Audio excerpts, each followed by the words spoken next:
Great. Welcome everybody to our session on learning and new emerging crises. It's a pleasure to see so many people in the room, and also we have people online as well.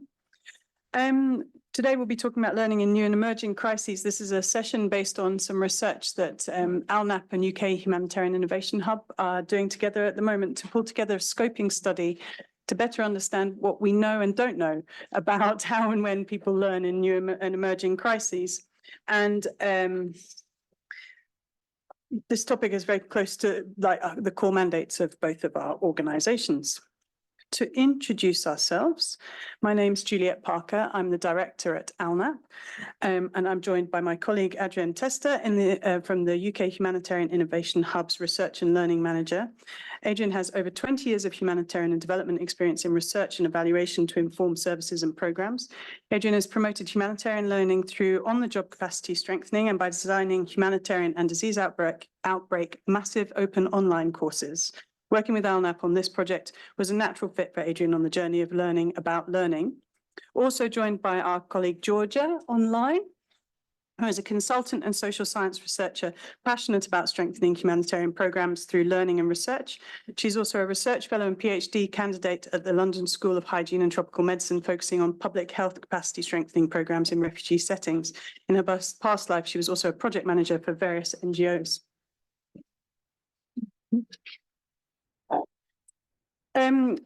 Just a little bit of housekeeping before we start. For our colleagues online, please do use the Q&A for questions and raise your hand if you want to be unmuted. And for everybody, you can use the hashtag with learning comes change to promote anything or make any comments. We'd be delighted if you do.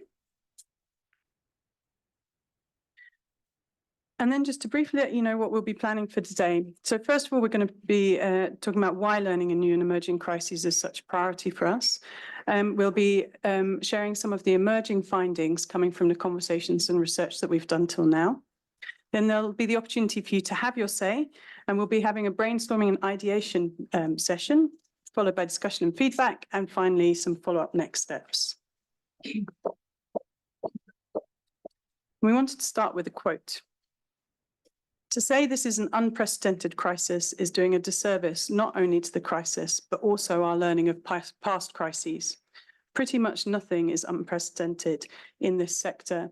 And that really resonated with us. It was from one of the participants in the key informant interviews, because we always feel so frustrated about the loss of learning and how much we lose when we don't manage to respect, recognise and capitalise on what has gone before and applying it in new and emerging crises. So I'm going to hand over to Georgia for the Menti. Hello, everybody. So I'm just going to share my screen. All right, can you see the Menti? 1 second, sorry.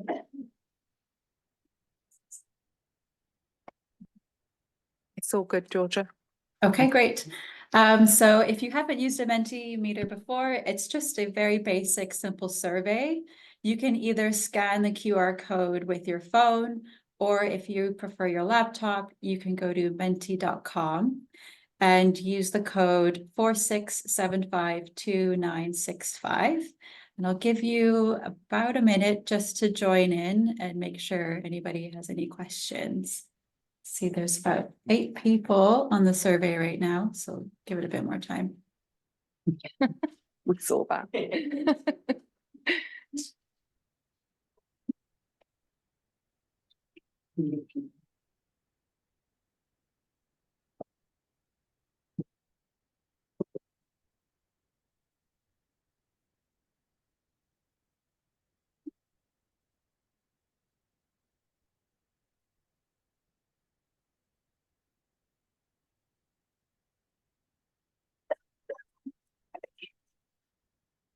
Can I?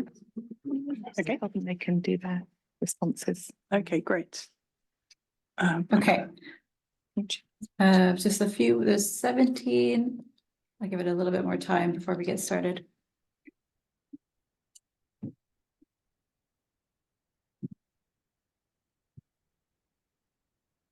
Okay, I will start the survey now. So there's just 2 questions.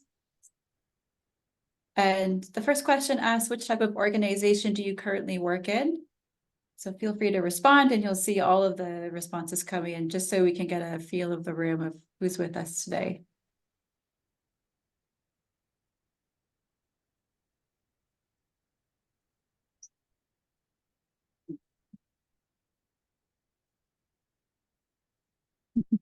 Oh, excellent. Okay, we have a nice mix today.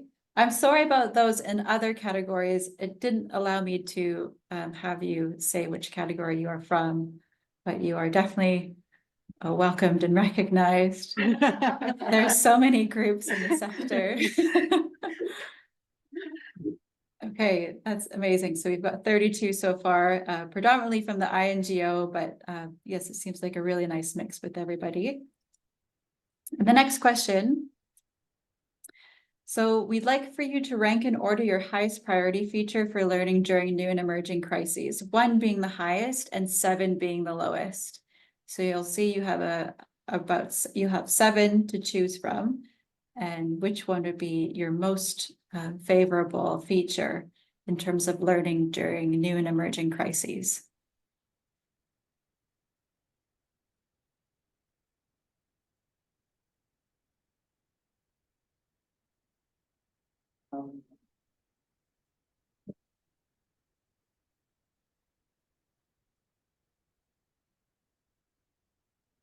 It's like a horse race. I don't know. It seems like so actionable is definitely in the lead so far. But we'll definitely give it a bit of time. I know it's just a bit of a hard question, but that's purposeful.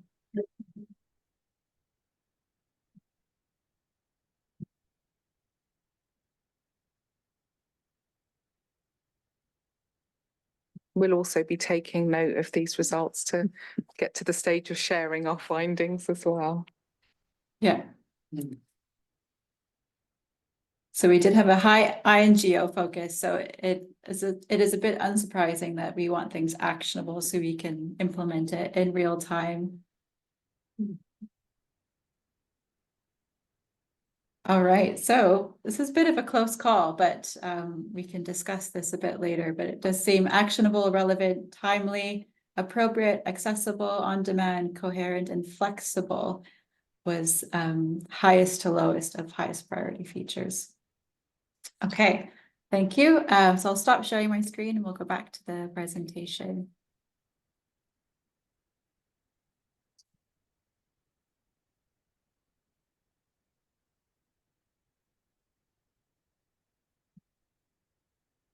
Excellent. So why learning in new and emerging crises? So as I'm fond of reminding everybody in the humanitarian sector, all humanitarian organizations have made a commitment to learning. That's a really kind of core characteristic across the sector. And what we found doing our ALNAP's audience research recently was that commitment to learning is genuinely reflected across humanitarian audiences. Humanitarians feel a personal as well as an organizational commitment to learning and improving on humanitarian performance. We have as a sector more resources than ever, but we know there's a disconnect between the evaluators and researchers and the evidence generators and the end users. And this can become particularly acute in emergencies. New crises present a critical learning opportunity. They have the potential to improve both that response within that crisis, but also to serve as a point of evolution for the sector, for sector performance over time, as we show kind of learning curves influenced by significant crises. Humanitarian responses tend to repeat similar mistakes and to fail to make use of lessons of past emergencies. Despite the challenges, new crises offer a valuable window of opportunity for learning and, most importantly, for change in approaches. However, identifying what learning can be most useful to whom, when and how that is best communicated adds complexity. One of the reasons we wanted to undertake this study together was to try and inform both our own approaches as organisations to how we can better support learning in new and emerging crises, as well as to better understand and model for the sector as a whole, so that we could facilitate a more informed conversation. And one of the problems that we have, of course, is that learning is an overused term that can be a dumping ground for all sorts of stuff, which in itself makes it complex. That, and that we all recognise that learning is not a linear process. It can't be predicted and controlled, which means that looking at kind of systems thinking and systems theory becomes much more important. Over to you. So one of the things we looked at when we were setting up the study was looking at an investigation of some definitions of learning. And as Juliet's pointed out, it can be a little bit of a murky area about what learning actually is. We found that the definitions we looked at weren't really fitting very well. So we've tentatively, and we would love some feedback on this, is coming up with a working definition of learning for the purposes of our work here, which is humanitarian organisations using information and experience, that's the important addition there, to actively apply learning. So again, speaking to the actionability that seemed very popular in the survey, and to create and inform opportunities for change, and in turn for that to strengthen humanitarian action and response. As we mentioned, this is a flexible term at the moment. As we go through the analysis, we may well be changing and adapting depending on what's coming out. So just to briefly explore what we were aiming to do with this research, the main aim was to understand humanitarian learning at the organisational level, and to look at specifically new and emerging crises, which pertains to a very particular time frame and one where there's needed for rapid action. What we explored within that aim was to look at existing models and mechanisms and current practices, and whether or not they were coherent, appropriate and timely, and did they support humanitarian organisations. We further wanted to look at key gaps and barriers that support or hinder organisational learning, and look forward to what would help strengthen learning, what would help organisations to be able to respond better, more effectively. And our intended audience are quite pragmatic and practical, and actually reflect really well on the people attending today. So we're looking at frontline providers, we're looking at people that are operations focused, managers and HQ staff as well.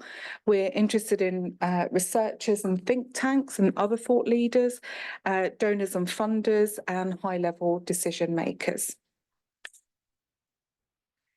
So the design of the research is a mixed methods approach, both qualitative and quantitative.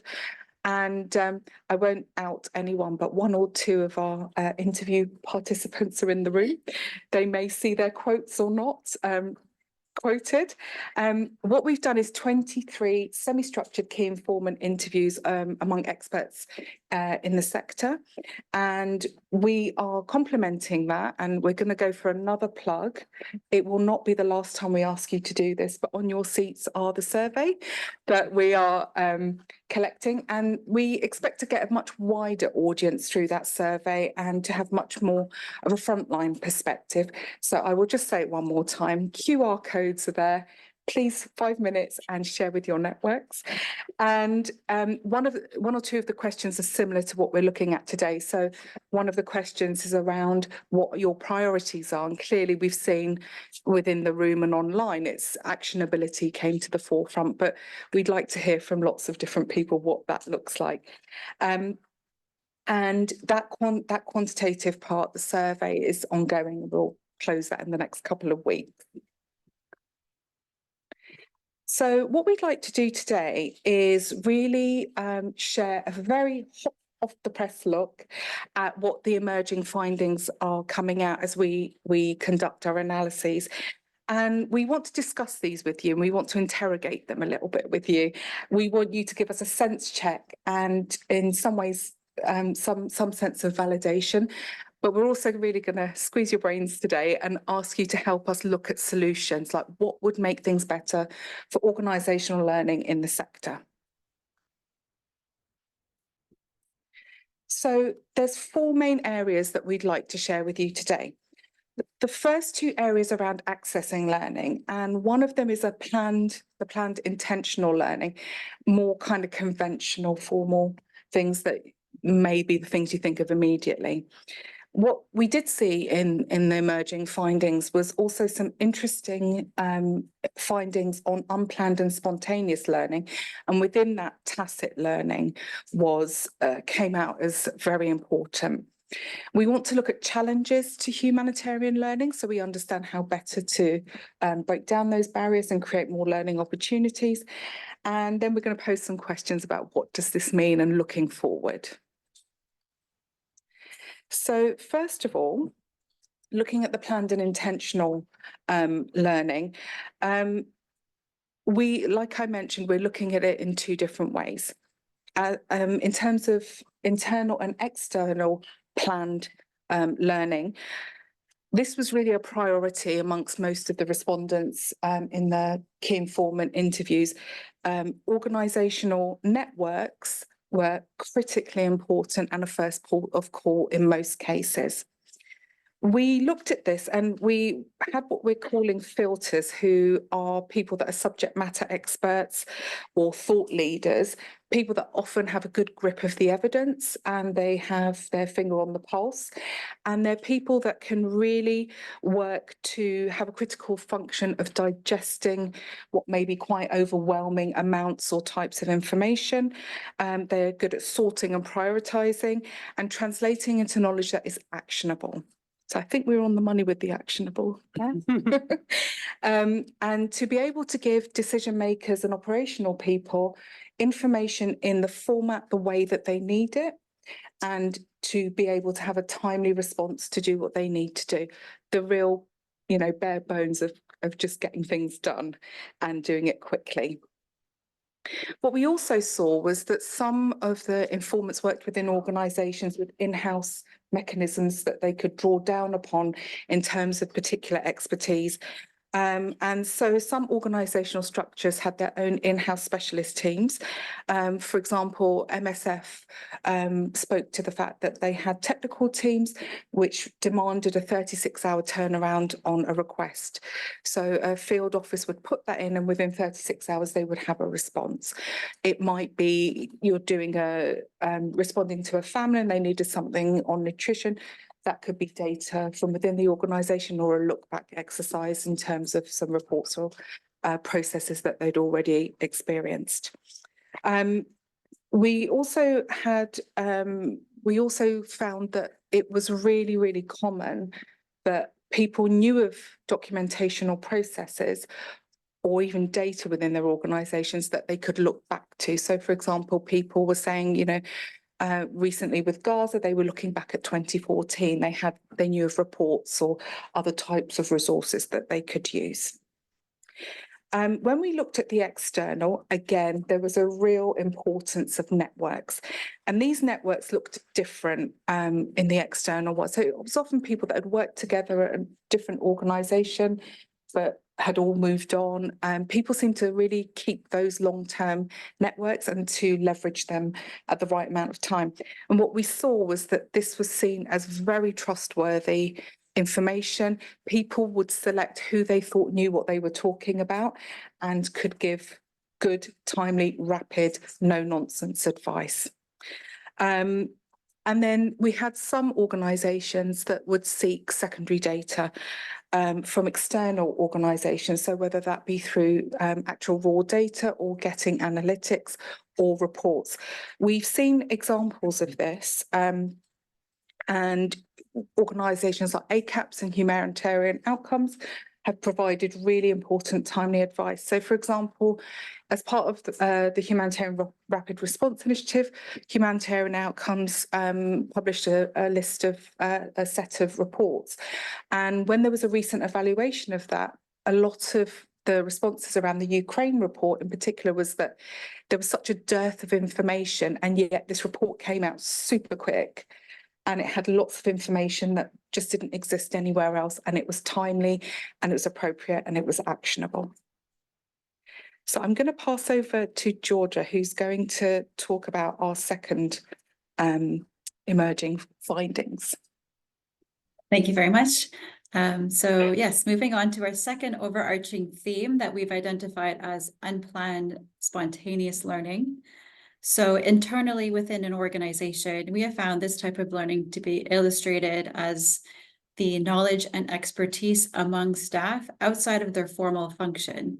And we refer to this as tacit knowledge. For example, organizations with national staff members who have been operating in the region for a long time, thus building extensive historical and contextual knowledge, will often be called upon by senior teams to help make sense at the onset of crisis and guide decision-making.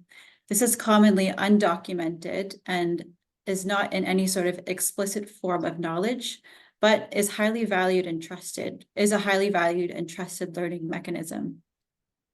To our next point, they will also conduct peer learning spaces. This involves the cross-pollination of ideas and experiences, including both informal and formal debriefing spaces and various formats for sharing experiences and knowledge. For example, one organization spoke to the importance of linking their local partners from various parts of the world who are facing similar crises or just need additional support and feedback. Again, this is not documented learning processes, is usually unplanned and spontaneous, and purely verbal exchanges to support each other and learn from each other. Importantly, the inclusion of local expertise and voices is specifically highlighted to be an opportunity grasped within this learning mechanism. Externally, so outside of their organization, they sometimes will seek outside and independent input when information and expertise are not available in-house or it is quicker, also in the form of tacit knowledge or documented knowledge. For example, some organizations will request information within 48 hours from crisis analytics teams to help make funding and decision-making actions. Or we've had an example of a local organization seeking academic expertise and training to help deal with a cholera outbreak that they have not faced before and had no prior experience. Sometimes, but not often, the UN space itself can be responsive and allow for spontaneous collaborations and conversations with various types of organizations and expertise. For example, our participants stated OCHA set up a task force to convene various operational, analytic, and academic organizations during COVID-19 response. This was deemed very helpful for NGOs to access shared information from various types of sources. On to the next point. Participants also, you can stay on the slide, yeah. We also heard an opposition to this point highlighted in the next point, where NGOs have transitioned to exchanging knowledge exclusively with other NGOs and in parallel to the UN system if they were thought to be politically compromised. An example of this was in a country where a joint NGO forum was spontaneously made when they felt that their organizational values and ideas wanted to be protected and outside of the UN space. Finally, participants mentioned that they rely on social media resources in real time, such as WhatsApp, X, or podcasts. Participants use new and unconventional platforms to understand what is happening on the ground. They curate and control where they are getting their information from and perceive to be trusted sources. Next slide, please.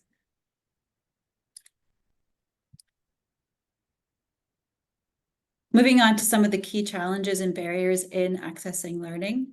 So at the organizational level, our preliminary findings show that for most organizations, learning is not collectively embedded, or as we like to refer this as, within their organizational DNA.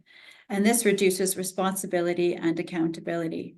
Learning applications should have collective ownership within an organization. When it's assigned to a single person, its purpose has already failed. Related to this, frontline providers are often not partaking in the uptake and application of evidence, stating what is already well known in the literature and other types of research, saying reports are too long or delayed and recommendations are not contextual enough. At the sector level, national and local actors are commonly left out of learning spaces. resulting in missed opportunities for contextual understanding and relevance to humanitarian responses, and failures to achieving the grand bargain goals. Next, these learning filters that we've defined previously are often found in exclusive and privileged spaces, again, missing out on localization agenda. In addition, there are still no formalized structures for learning in the sector, such as through clusters. For example, participants report the UN system being too rigid to adopt to learning needs, and even when there are findings generated, there is no follow-up in measuring uptake. One participant said the humanitarian system is designed to run on rails, reducing innovation in crisis. And finally, learning processes within and between organizations is often politicized. Internally, staff can dispute or silence findings in fear of reputations being put at risk and causing tensions between teams. Or the production of knowledge between organizations is often hidden and used as leverage for funding opportunities. Or simply there is a lack of trust between organizations. So in summary, these are some of the main challenges that we found in our findings so far. Okay, so we've just given a really quick hop, skip and jump on some of the emerging findings, but what does this mean and what are we going to explore and talk about today? So we see a situation where there's been 25 years or so of good investment in learning structures in the formal sense. And we can see that these are embedded within organisations for better or for worse in terms of how they perform. But what has been missing is knowing more about how humanitarians are relying on more informal types of learning and things that are less known about and lesser explored. A clear emerging finding for us during this research has been that the formal types of learning have been insufficient to really explain the full learning input towards decision making. And we're interested now at looking at the centrality and the focus on humanitarian learning and what we could better understand from that. So looking at the role of existing and potential contributions of unplanned spontaneous learning, obviously a lot less documented at this time, and also looking at accessing and leveraging the tacit knowledge, the knowledge that people hold. And in some cases, we've seen that that's almost been a brain drain at times in some situations where people have moved on. But it can also be an opportunity where people are still taking that learning with them and being able to apply it into a new crises or emerging crises. And one other thing that we thought was really key was to focus on the need for creating these spaces of opportunities amongst groups, and also being a more inclusive space, because there has been some siloed learning or inaccessible learning for some groups. And these really need to be capitalised on, particularly in terms of that spontaneous learning. So for today, what we're looking for you from, I'm sorry, this is not a one-way session. We're really, really genuinely interested to hear what you think, whether or not these themes are resonating with you, what thoughts you might have, what ideas you have that haven't been tried out that would really support learning in the humanitarian sector. And so we're going to do like a brainstorming ideation session with you now, so that you can contribute to helping us contextualise the findings, but also look at ways forward.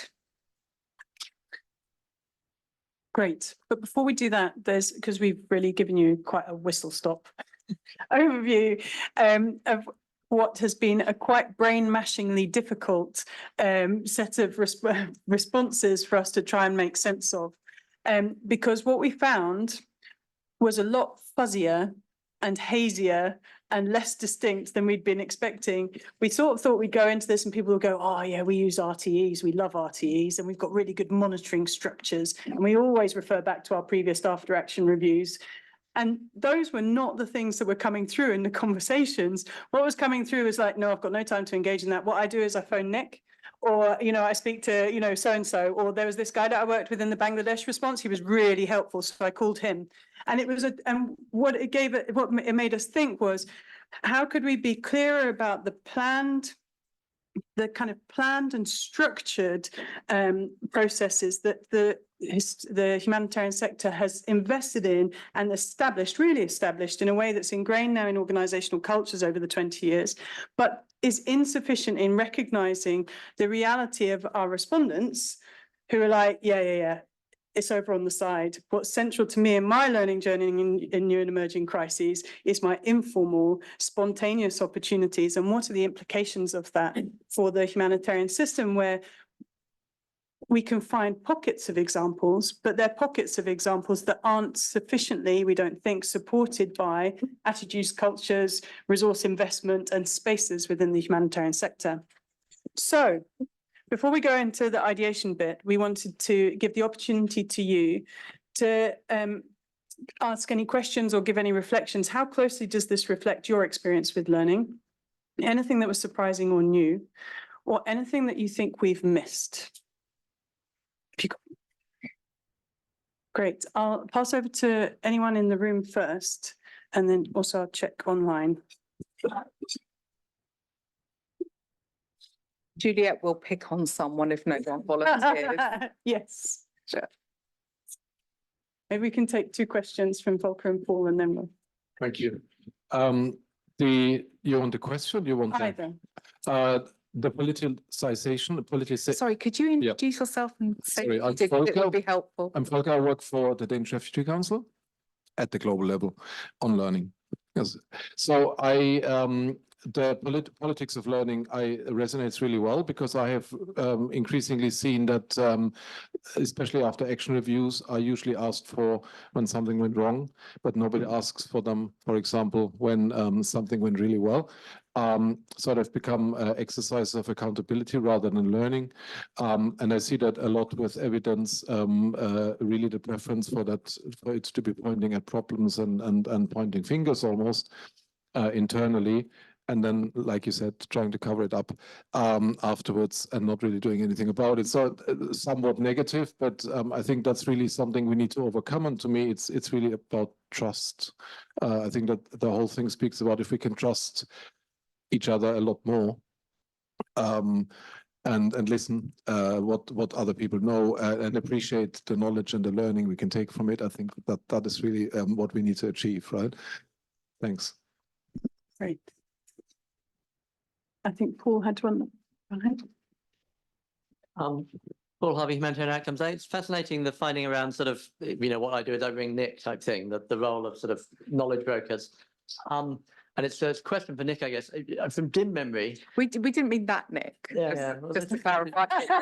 From dim memory, actually, I used to have a set of people called knowledge brokers. This was kind of their job. And I'm not sure what's happened to them, but I'm not sure you have them anymore. But did it work? Was there any learning from that? And then why did you stop having them?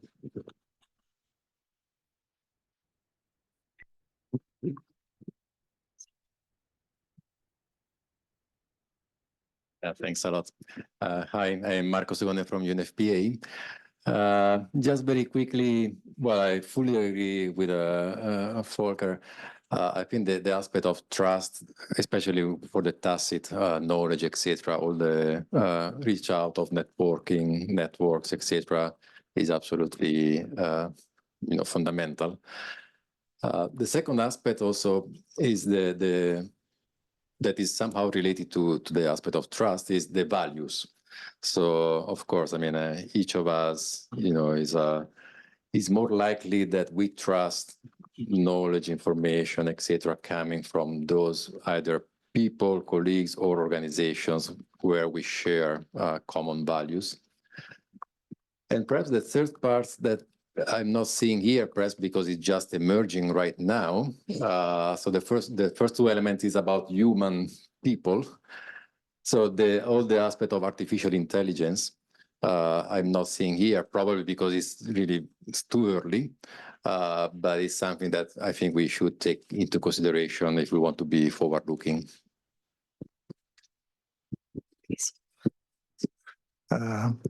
We're just creating an Italian corner here. I'm Ricardo from WHO. And so I think it's valid to look at planned, intentional and unplanned spontaneous learning as building blocks and then to look into challenges. But what I'm missing is a little bit of a historical analysis. Because I mean, the humanitarian system had a learning deficit overall, historically speaking, as compared to development aid in a broader sense. Now, since the 90s to the grand bargain, I think there was a push. And then there's what Juliet identifies as the permafrost, right? Why doesn't this go through? And what are the incentives actually, not just within organizations, but within the system as such? And there, I think we've lost the incentives. Maybe there was a point in time where you've tapped into local knowledge with COVID, but because there was a do no harm approach in evaluation. So there was a devolution of, you know, how do you understand the context? How do you understand the fast changing? And there was, going back to John's qualification, of real-time renaissance, you know, based on the work that Margie did. Now, the thing is, how does this become sustainable in organizations? How do you get it embedded in the organizational DNA, as you were stating before? And I think that really depends on people. I don't believe in organizational DNAs as such. Organizations are made of people, and there are people that are open to learning and have a learning culture and believe in the power of evaluation as a power of transformation so that it can better position itself. However, if you see how the sector has grown and the levels of investment in evaluation have relatively diminished across the board, even if there's a larger quantity, if you look at the quality of evaluations, if you look at the lessons, the recommendations, it's becoming ritualistic. There's no value in the learning. So there's an issue about the quality. There's an issue about the clarity of the intent in these evaluations. What are they for? And then there's that blurring line between formal and informal. So those that go informal question the value of formal, basically. We had a beautiful exercise at the UNEG meeting where we had the pros and the cons against evaluation, where you could simulate this within a group to build an argument, why shouldn't you do one? And again, for learning, you can expand that. But you need really to identify the incentives and then how to overcome those stumbling blocks.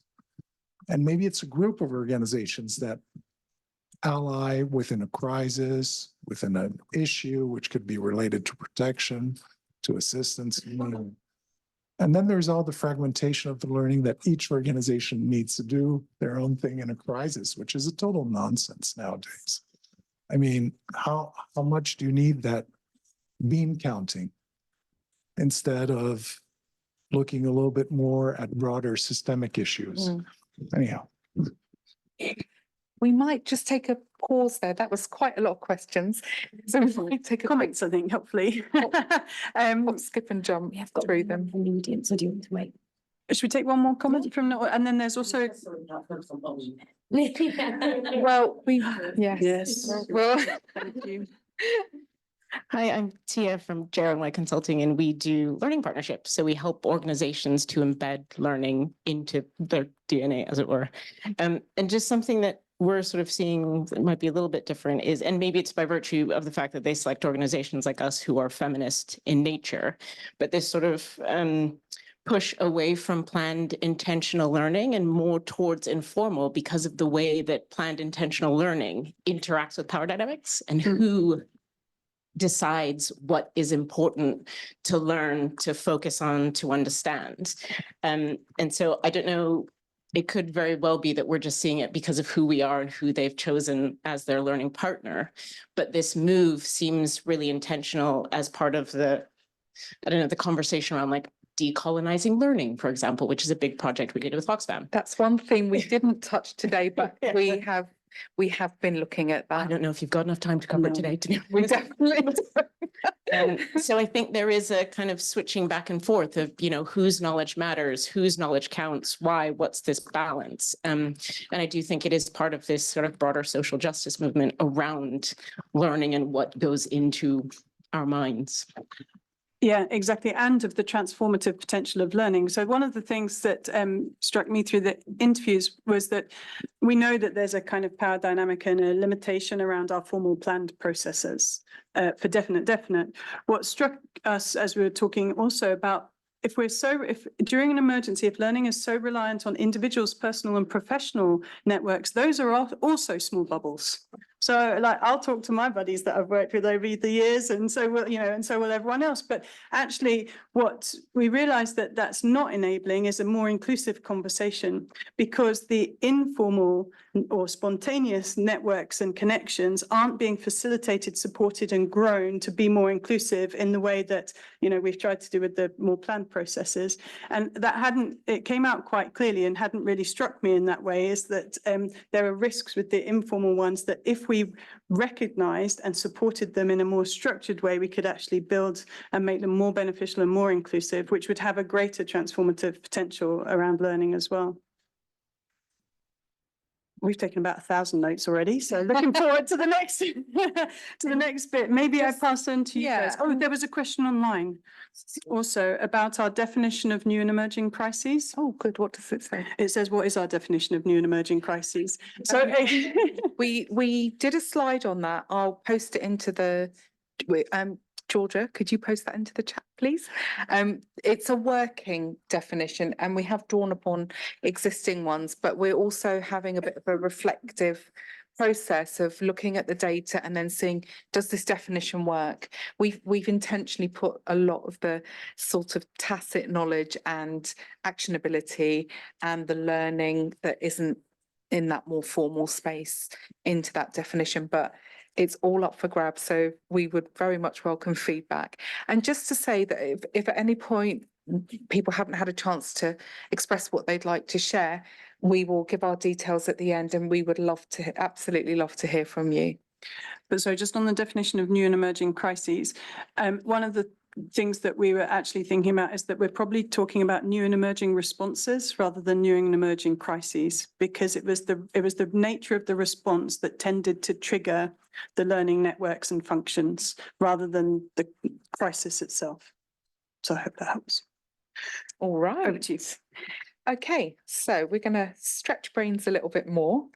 If I can get my thingy working. I don't know why that's not working. Oh, our clicker doesn't work. Ah, lovely. Okay, so we're going to have a brainstorming session and some ideation. And for those of you that don't know what ideation is, please don't be frightened.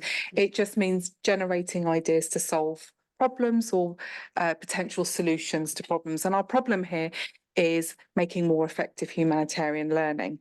And what we would like to do is, using how might we statements, we will put you in breakout groups, both here in the room and online.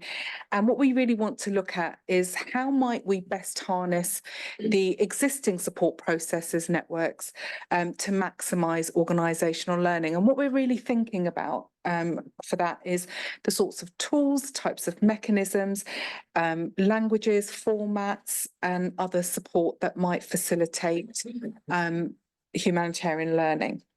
The second thing we're interested in is how might we overcome the current barriers that exist, and the questions and comments have really clearly spoken to that, as well as what we're finding through the emerging insights, and how to create and implement an effective organisational learning, and thinking about issues around localisation, decolonisation, organisational culture, cross-pollination and that competitive element. Just one thing I will mention very quickly, that did come out as a finding was that organisations observed that the structures of sharing learning was not an ideal space, because often different entities are competing for funds and learning is seen as capital within that. And so there is a disincentive to share. So this was another thing that did come out. So I would probably prompt that as a good barrier to focus on and look at what structurally could be done to incentivize sharing. And then the third thing we'd like you to hear about in terms of your ideas is how might we bridge learning across organisations to foster collective learning and work in partnership to strengthen, again, looking at localisation, decolonisation. So those are the three things we'd like to think about. What we're going to ask you to do is, if possible, I know there's an Italian contingent in the corner. We're going to break you up. But if we could ask you to get into groups of 5 or 6, ideally with people that you don't work with or in different types of roles or positions. And if we'll give you 20 minutes to discuss those, we're going to ask you to go on a Jamboard. So get your phones out, get your laptops out. There's a link here. So for people in the room, one person in your group, if they could just populate the Jamboard with your ideas. And then for those online, you will automatically be put into groups and you have a different link and you will be facilitated to go into those groups. And if one or more of you could then populate your Jamboard, that would be excellent. Helen and Georgia will be available online to support there. And in the room, Juliet and I will come round and support. So if you're having any struggles with that, and we'll give you 20 minutes. And we want honesty about whether or not you know each other and to go into groups of different people. Okay? So self-organizing? Self-organize, yes. I hope that was useful. Actually, secretly, what we're hoping is that you've come up with awesome answers that we can write into our scoping study that give us very tangible, practical, affordable, and yet revolutionary ways forward. That's what Juliet's doing. What me and Georgia are going to do is put all your answers into ChatGPT, and then we're going to learn from AI the synthesis of what you've come up with, and then we're going to claim it as our own. So, bit of an IP issue there. Great. So I wondered if we could get a few insights into your discussions.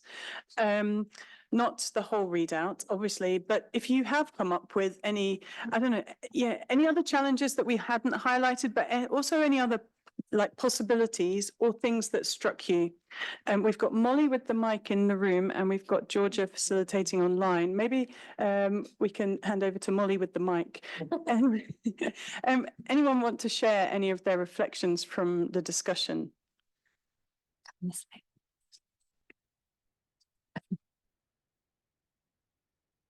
I don't think You're on the spot, Mary Beth. Hi, I'm Mary Beth. I'm from USAID's Bureau for Humanitarian Assistance. I think the first thing that we all agreed on in group 3 was that you need to give people time for learning, right? So it came up that it may not be in your organization's DNA. And it's a quite obvious point, but I think worth remembering that we all have busy jobs and busy lives. And if we don't create time for our staff or ourselves to learn, then we're going to be in a difficult situation. Another good point raised in our group was looking at the specific type of training or learning that's needed for people in specific roles. So does everyone need to have access to the same training and learning? Not necessarily. There might be some core things that everybody needs to know, but certainly as you go into different positions, you don't need to have the same learning as others. We talked about action learning. Our colleague from OCHA mentioned that there does need to be some sort of formalized guidance to make it more inclusive, because we recognize that certainly there's a barrier right now. And if there can be just a little bit of standardization to that, then that might open it up to people who are being left out of those processes. We didn't talk about this in our group, but I'm taking advantage one more minute just to say that in USAID, we do fund a lot of learning and research, and we don't always fund that in the right language. So I think that is a very obvious point. I worked in West Africa for years, and the training was sometimes only in English. So really not helpful to people who English is their third or fourth language. And then maybe just the last point, just to share, we talked about there's so many more digital tools available, and how are we able to use those to overcome some of these barriers and to bridge learning across organizations. anything to share there. Thank you. Great, thank you. Anyone else from the room? So I was going to say something on translation, but you're right. It's so annoyingly simple and obvious, and we should know better and we should do better. And yet it often comes up. Any others from the room? Yeah, great. Molly's just come in with the mic. I'll look that quickly. I kind of feel like I could just speak Online. I just had a question about that actually, about thinking. So we had a project with someone fairly recently, and they said, oh, you need to have, the session was going to be in the language of greatest comfort for the participants. And they said, but we need a translator. And I said, okay, that's fine. How are you going to interact with this? And they said, oh, in case we want to input into things. And so I guess I had a question for them, which was, do you need to? Or can this be a learning space that's just for this group of people? And I just wonder about the level of comfort us in this space feel we would have if people said, no, this learning is just for this group. It's not for us. And you can maybe get yourself a summary later, but today is just for them. I'm seeing nodding faces, so it feels like that resonates, but I just wonder if anybody's tried that, because we got a little bit of pushback, but not loads, because I'm a queer woman of color. Nobody really fights me on stuff.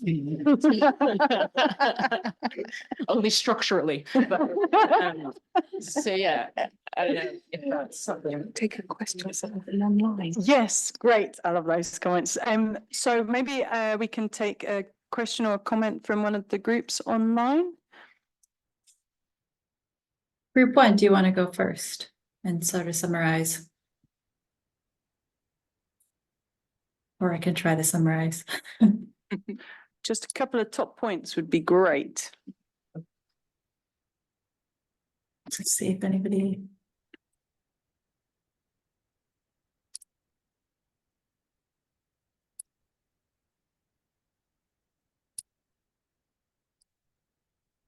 Okay, I'll chime in. I'll try and summarize some of the group 1 findings. So they spoke quite importantly on bringing decolonization platforms and tools to the forefront. That highlighted some of what we were talking about before. And to use this to dismantle some of the power and political dynamics when it comes to learning. So how can we explore this further so it's equally as important to have as a tool in the learning space? Again, with this, understanding Indigenous methods of communication and knowledge sharing, which overlaps with that other point. But we also had very similar findings from participants saying peer learning. This is different types of peer learning that was used within organizations and was extremely important. Again, it wasn't documented, but it goes without saying that they do that for all of their project cycles now because it was so important to have these untraditional learning practices. AI is a big one. It's an interesting how AI didn't really come up a lot in our findings, but I think it's something very much to explore further. And if group 1 wants to speak more to that, they can. Group 1, did I miss anything before I move on to group 2? Joe wrote, oh, sorry, having mic issues. Okay. Group 2. So in terms of harnessing existing support networks, they highlighted to strengthen the cross-organizational learning platforms of ALNAP, UN Evaluation Group, IASC, etc. So what is already there, which I'm sure organizations are trying to do and learn from each other and work with each other, but how can we amplify that more?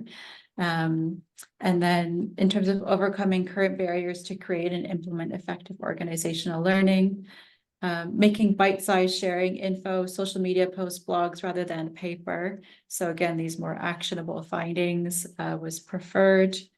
And organizing regular short-term meetings that have informally harvested information and is shared across the platform. So I think this resonates to the other previous points of making it available to everybody and not just those who are hosting the session. And more points on testing AI to summarize learnings. So again, I think AI is definitely an area to explore further. Anna, feel free to jump in. No, I was just literally going to offer to summarize for our group, but you've done it perfectly, Georgia. Thank you very much. It was great notes to look off of.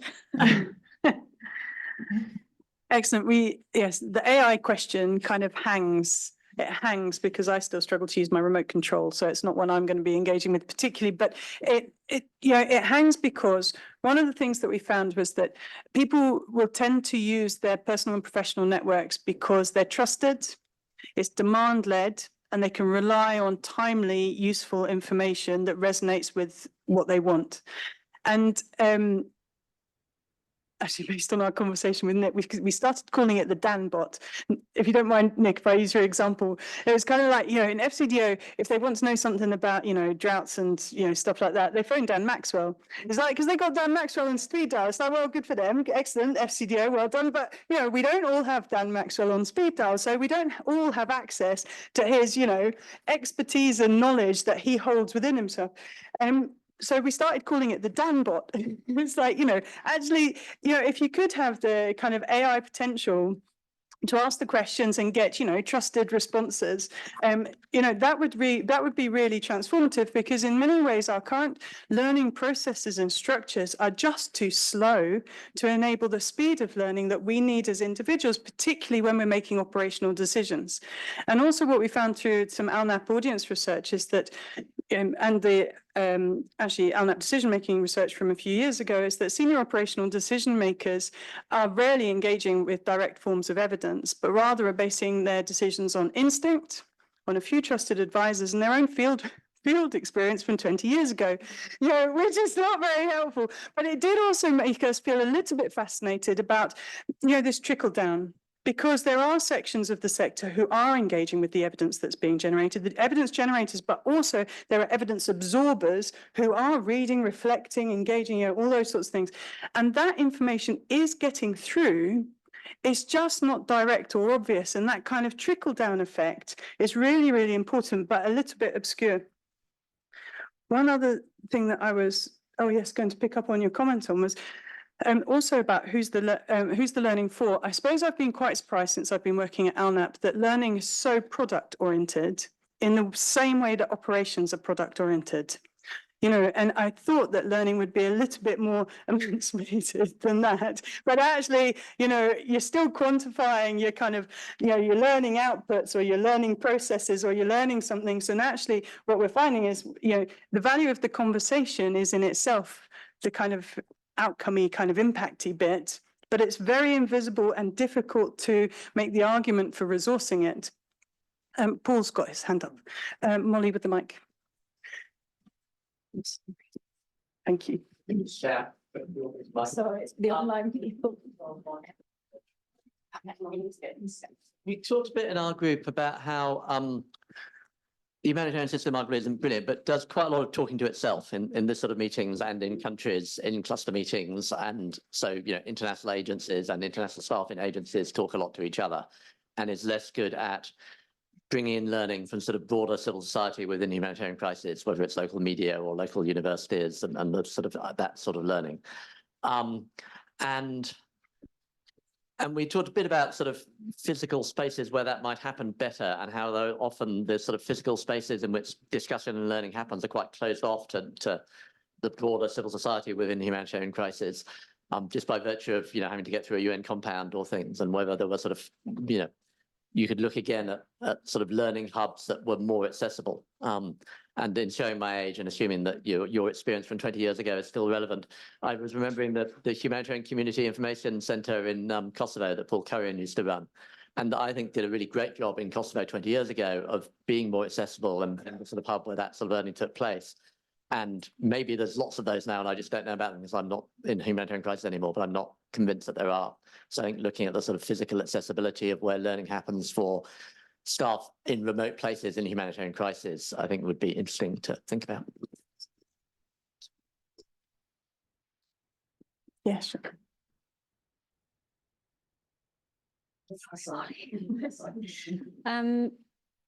also kind of connected to that point and the point that you made, like Dan Maxwell is probably great, but like the people that we assume have the knowledge we want, like there's bias associated with that, right? And those people, you know, maybe they were in the field 20 years ago and they haven't been for a while, or like operation, like their roles are not close to the people we're trying to work with and the people we need to learn from for what's best for them. And in terms of kind of where decision making sits versus where learning happens, there's a geographical and distance, and the way that that learning from field level or from the people we're working with moves upwards to the places those decisions get made, goes through many sort of stage gates or many gatekeepers who decide what learning is important and what learning is not important. And like every step of that journey, as knowledge goes up to a decision maker and then back down to the field, you know, political decisions are taking place that impact the decision at the top that goes back down the chain to the bottom. And that feels like a problem. Yeah. I've ended that really badly. It feels like a problem. It's interesting you say that, because we've seen examples of that cited in the interviews, and one of our interviewees was speaking to what you were saying and all those challenges of getting from one stage to the next and up and down. And actually, the participant gave an example of peer-to-peer learning of Indigenous groups. And so they had an Indigenous group from, I want to say, Papua New Guinea. I'm doing this from memory now. Papua New Guinea with one from the Amazon rainforest, using interpreters, put them all in the same room. The kind of power dynamics were completely different, and all the, you know, people that would normally have been there at the stage gates you mentioned were all removed. And they basically did peer-to-peer learning. And even in such disparate and different contexts, they were attacking similar problems and coming up with solutions and cross-pollination of learning. And so it is about thinking of things really different. And it wasn't written down. Most of the groups weren't literate. So again, there isn't the learning product that comes out of it. And it's what Juliet said, is the action of learning and the outcomes of learning don't necessarily look like those conventional and traditional outputs. And it's a super powerful example of like peer-to-peer, you know, experience sharing and learning. But probably there were people who needed to hear some of that stuff who didn't hear them because that event wasn't important enough for them to attend, and it didn't result in a flashy report that was launched at an event with a wine reception. So like did some of the like most important stuff from that event reach the ears of people who needed it? And was it kind of deemed knowledge that was necessary to disseminate because of the source that it came from, because it came from, you know, Indigenous communities as opposed to European humanitarians? I'm done. Can we just take a question, comment from Ricardo at the back, and then we better move on, if that's right. There's just a little bit of a tension I hear here between what you describe as opening the learning, right, for everybody, which is a fair point on making it democratic, open, inclusive, whatever. But there's another side, which is who is the learning for? And if you're not tailor-made, your learning is crap because it is not adapted to the needs. And here in this leaflet, you've got 3 categories, but in each organization and each intervention, there's a multiplicity of stakeholders. And if this is not crafted to the stakeholder, what you produce as learning, it is just not valid from a language perspective, from a methods perspective, from a time perspective, from a value perspective, you name it. But it has to be adapted. So there's a bit of a tension between these two. And there maybe is some broader need for learning, but there is some very specific, and if it's not cutting edge, its value is 0 on the market. And it becomes noise. because there's a ultra information right now. We live in an age where there's garbage in, garbage out, you know? So it has to be crystallized in a certain way, crafted, adapted to, because otherwise it has no footprint. It has no traction. It is, and here in our group, there was quite some interesting discussions on how much organizations do that internally. Some organizations just look within. And then what are the themes that should go beyond, maybe on the types of responses such as ALNAP has done, you know, the types of disasters where there's another level of learning, which is more systemic, which is more a meta-analysis.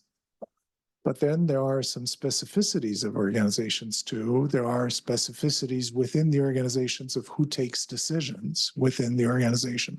Now, if decisions should be taken more democratically, I'm with you. And if learning can contribute to that also, but there's a way of doing it. And that's participatory and that's active learning.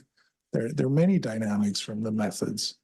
But you need to see at the end of the day, how are you going to trigger change if you want learning to have a footprint? Because otherwise learning is just a word, which means many different things to many different people. Great. Thank you. I'm going to move us on because I think we've got one more Mentimeter before we finish. And so will Georgia be putting it up on the thing? Okay, so get your phones ready. I'd just like to say at this point, this question is going to be about formats that you'd like to learn information through, and even these research findings. And we think the best approach is a 200-page report of PDF, 10-point aerial, slightly tongue-in-cheek. But genuinely, we are definitely going to take our own learnings from this. So we very selfishly want to know this more generally, but also how to walk the walk and not just talk the talk in terms of what we produce. So it'd be great to have your thoughts on formats. Great. It's loaded here. It is the same link as before. So if you already have that open, you could just kind of keep that there or just rejoin. I'll just give it another 10 seconds or so. While you're doing that, just one thing we forgot to mention earlier is we've taken a couple of photos, but if anyone doesn't want to be in a photo that goes on X or LinkedIn, could you just come and see us and we'll make sure that you're not in them. But I think you all have dolled yourselves up and would look beautiful on our post. We promise we got you all at good angles.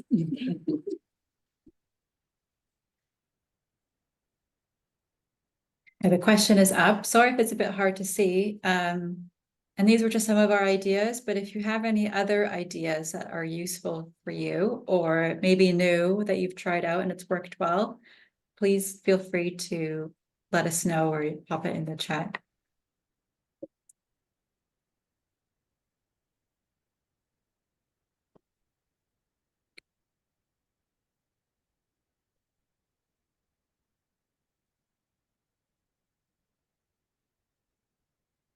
Oh, podcasts is getting up in there.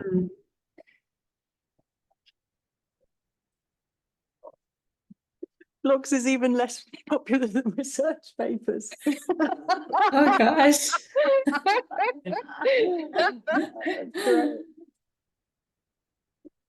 I know we do have some academics in the room, so shout out to them. Skewing the results. That's right.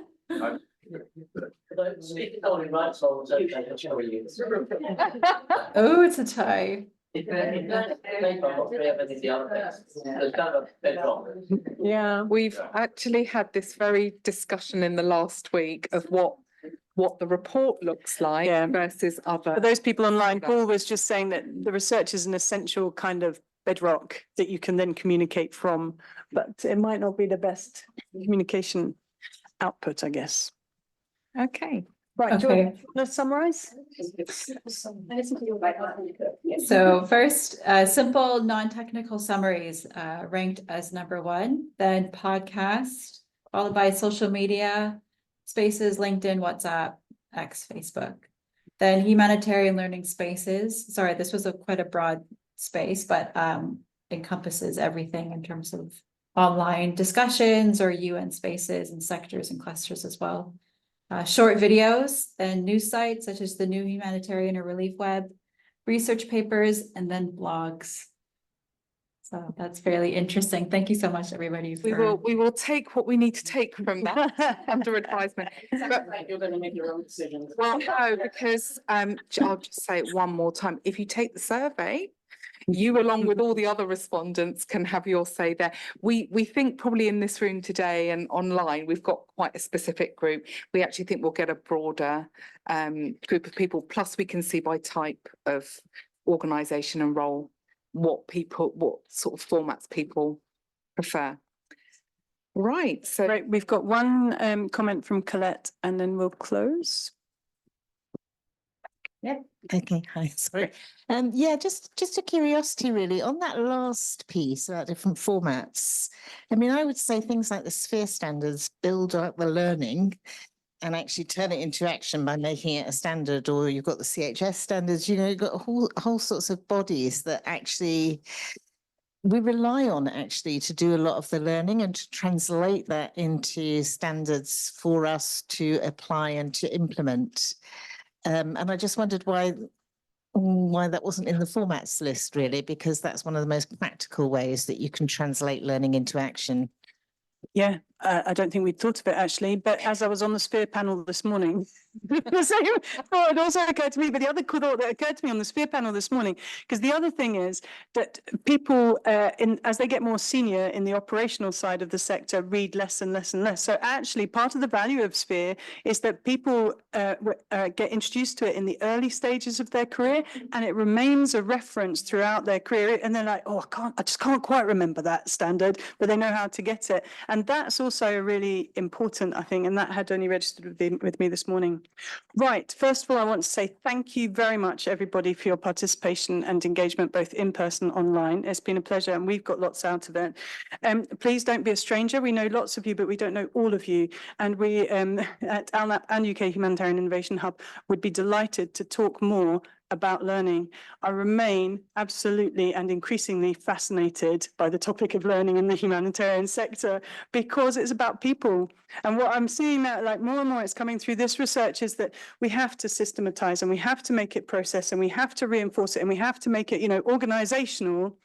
But there's this whole other bit that isn't about any of that, which is about the myriad of random interactions that people have throughout their careers and throughout their experiences that are also critical and key learning, because the individuals who are engaged in delivering humanitarian action are the best sources of learning, and how we can continue to build and facilitate those roles and enable them to have a greater influence throughout the humanitarian sector, I find absolutely fascinating. So please do come and say hello, and or else reach out to us on LinkedIn or any other format, and we would be delighted to hear any further reflections. And thank you everybody very much for your time.